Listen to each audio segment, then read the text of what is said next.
جرثقیلی که باهاش خاک‌ها را از عمق 300 متری زمین به وسیله این میخواد بیاره بالا.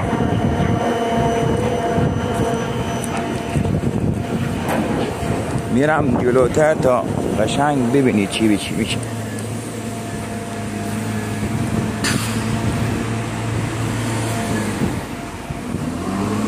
وسیله این خاک‌ها از زیر زمین میاد بالا.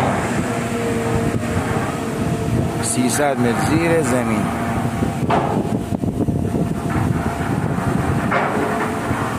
به وسیله این دلوها خاک‌ها از داخل تونل میاد بالا.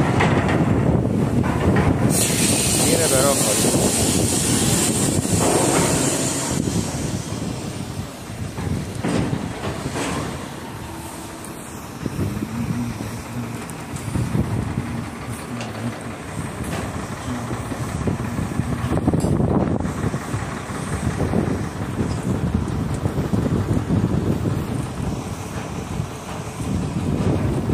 الان خاک‌ها رو بریزه پایین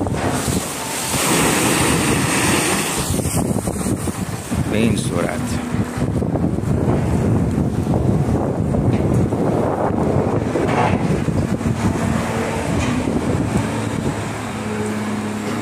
با من همراه باشید که میخوام به وسیله این دل برم به عمق 300 متری. با من همراه باشید دوستان.